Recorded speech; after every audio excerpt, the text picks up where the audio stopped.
Inilah Injil suci menurut Santo Lukas. Dimuliakanlah Tuhan.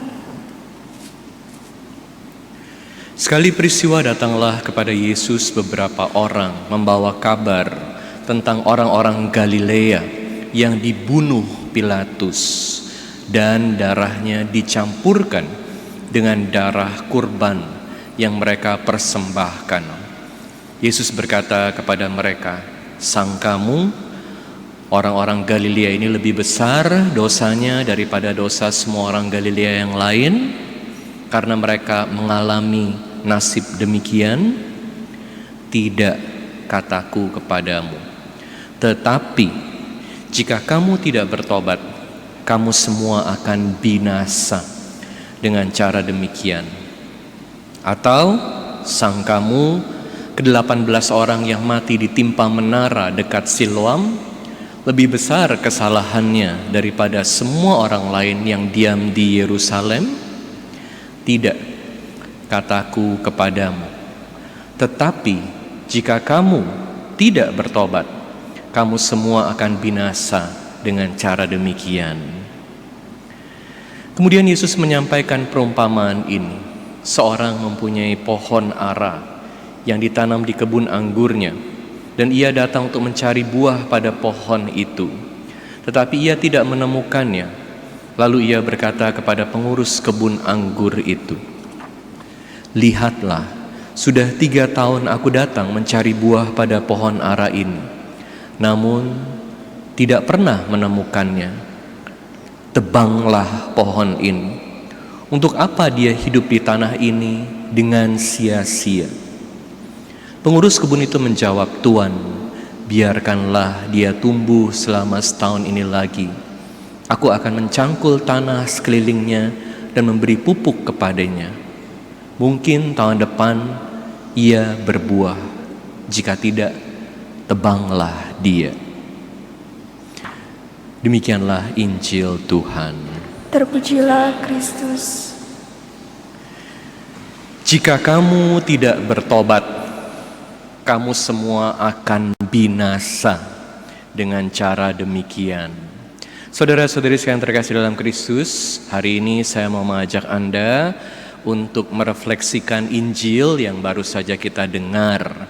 Tema hari ini adalah dosa dan kebinasaan.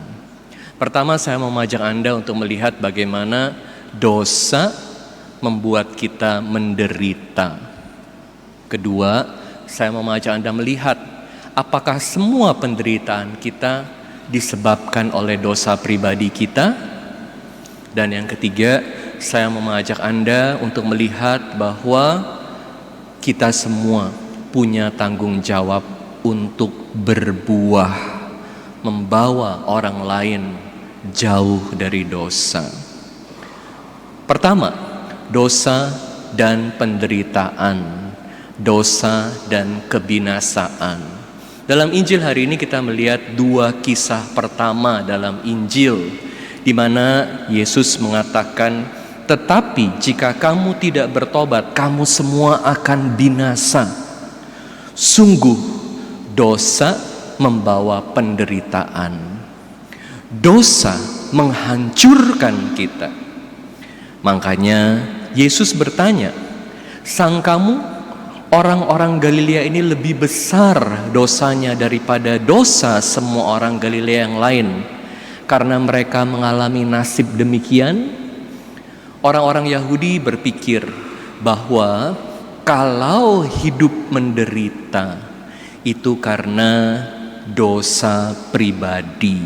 Dan tentu penjelasan ini sangat jelas buat kita.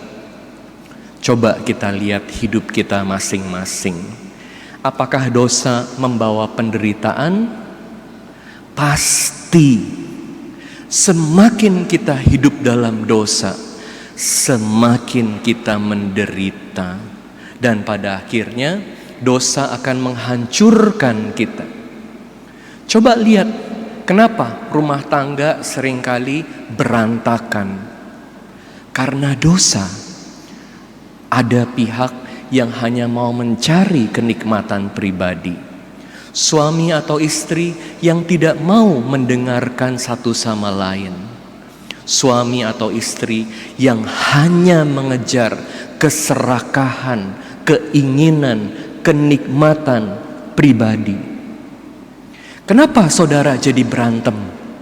Kenapa rebutan uang? Keserakahan. Kenapa ada pembunuhan dari saudara? Kita tahu kisah pembunuhan pertama dalam kitab suci itu karena iri hati. Dosa menghancurkan kita. Dosa membawa penderitaan. Jadi kita harus semakin menjauh dari dosa. Ini yang namanya hukum tabur tuai. Kita pasti menerima buah dari dosa kita yang selalu membawa penderitaan dan kehancuran. Mungkin gak langsung, mungkin gak hari ini berdosa, hari ini menderita, tapi pasti, pelan, tapi pasti. Pertanyaan selanjutnya, apakah semua penderitaan itu disebabkan karena dosa pribadi? Jawabannya tidak. Yesus menjawab tidak 2 kali dalam Injil ini. Ketika Yesus bertanya, apakah kamu pikir orang-orang yang nasibnya seperti itu? Karena mereka ini orang-orang Galilea yang sedang mempersembahkan korban, lalu dibunuh oleh Pilatus. Ini karena mereka lebih berdosa daripada yang lain? Yesus katakan tidak. Apakah orang-orang yang mati karena kejatuhan menara Siloam ini mati karena dosa mereka? Mereka lebih berdosa daripada yang lain? Yesus katakan tidak. Apa artinya? Penderitaan tidak selalu berasal dari dosa pribadi kita. Dosa pasti membawa penderitaan, dosa pasti membawa kehancuran. Tapi setiap penderitaan dalam hidup tidak selalu hadir dalam hidup kita karena dosa kita pribadi. Jadi apa yang menyebabkan penderitaan? Bisa jadi karena dosa orang lain. Bisa jadi karena dosa suami, bisa jadi karena dosa istri, bisa jadi karena dosa orang tua, bisa jadi karena dosa anak-anak. Kita menderita karena orang lain yang ada di sekitar kita berdosa. Kenapa orang-orang Galilea ini dibunuh? Karena Pilatus. Kenapa orang-orang Israel di Mesir ini mengalami perbudakan, penindasan, begitu menderita hidupnya? Karena punya raja Firaun yang gila, yang menindas banyak orang. Dan ini terjadi di mana-mana. Kenapa banyak anak-anak menderita? Salahnya siapa? Salah mereka? Mereka masih kecil-kecil. Mereka tahu apa tentang hidup. Tapi begitu banyak orang menderita, begitu banyak anak-anak dibuang karena orang tuanya hanya pikirin diri mereka sendiri. Dosa orang lain bisa membuat kita juga jadi menderita. Tentu pertanyaan yang sulit, kenapa Tuhan membiarkan ini? Tapi ini adalah topik lain yang kita perlu bahas lebih dalam lagi. Yang kali ini saya mau ajak Anda lihat adalah dosa sesama kita bisa membuat kita juga jadi menderita. Kita menderita salah satu alasannya karena kita hidup dalam dunia yang berdosa. Kalau perusahaannya itu dipenuhi dengan dosa, bagaimana ada kedamaian? Kalau sesama teman dalam organisasi di gereja itu adanya hanya iri hati, saling menonjolkan diri, bagaimana ada kedamaian? Bagaimana ada sukacita? Gak bisa. Makanya poin yang ketiga adalah kita sebagai manusia yang diberi kemampuan oleh Tuhan untuk memilih, untuk berbuat baik, untuk bertobat, perlu menjauhkan diri dari dosa dan berbuah. Apa artinya berbuah?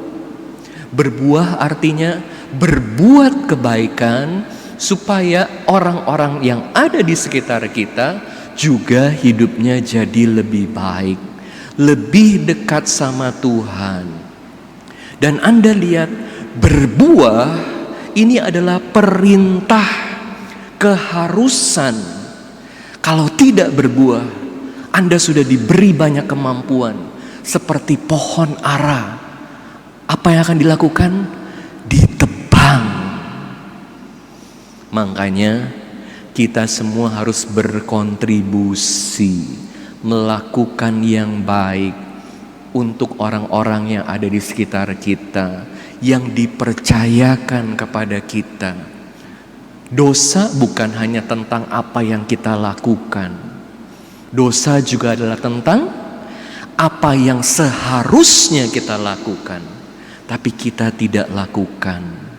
Makanya gak boleh terus-menerus hanya memilih tinggal dalam zona nyaman. Kalau kita gak buat apa-apa, masyarakat semakin penuh dosa, semakin banyak juga orang menderita karena dosa orang lain. Misalnya ada seorang kardinal yang sangat terkenal, namanya Kardinal Bernardin dari Chicago. Dia sangat aktif dalam gereja, sangat mencintai umatnya, sangat dekat dengan umatnya. Dia jadi kardinal.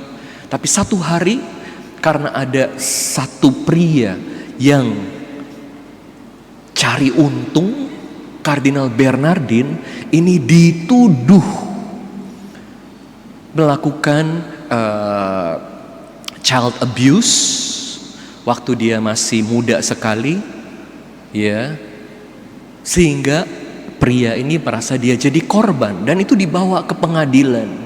Bayangkan seorang yang dalam hidupnya mendedikasikan hidupnya untuk melakukan hal yang baik, memberikan hidup buat Tuhan, difitnah.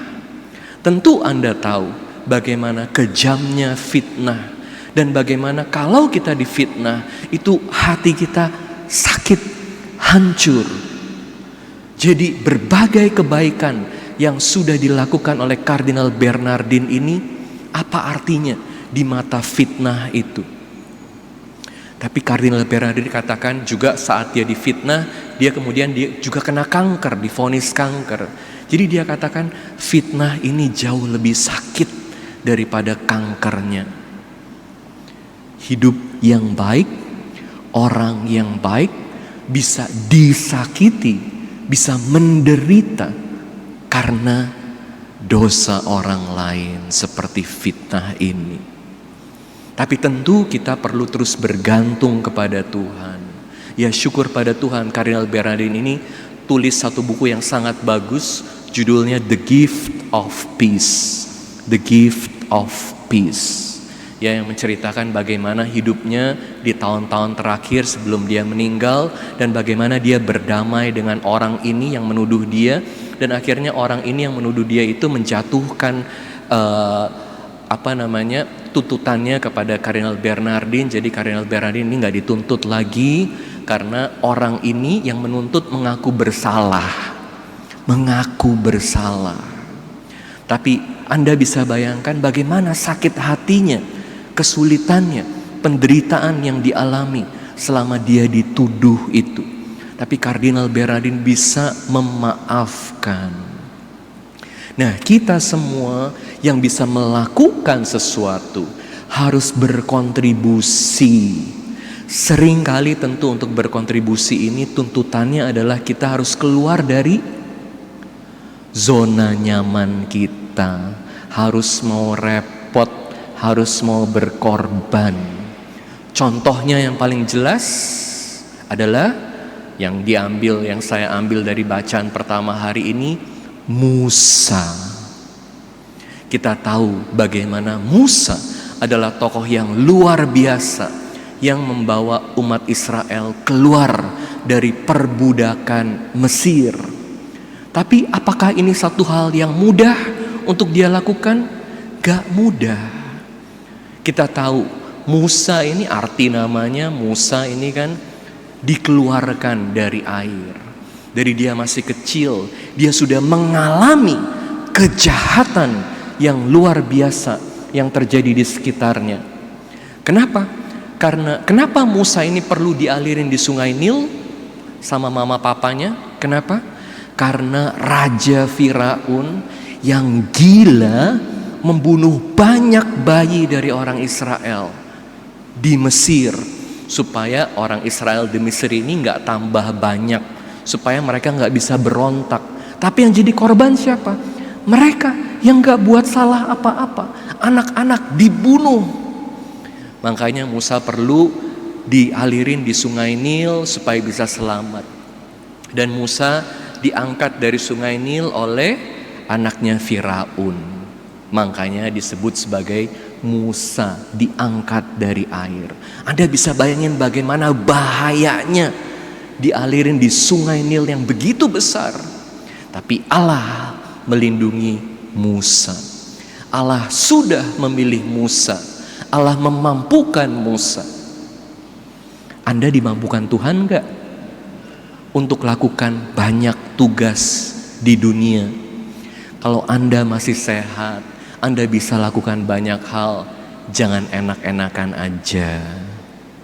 Tuhan mau supaya Anda berkarya seperti Musa yang menerima tugas dari Tuhan untuk membawa umat Israel keluar dari Mesir.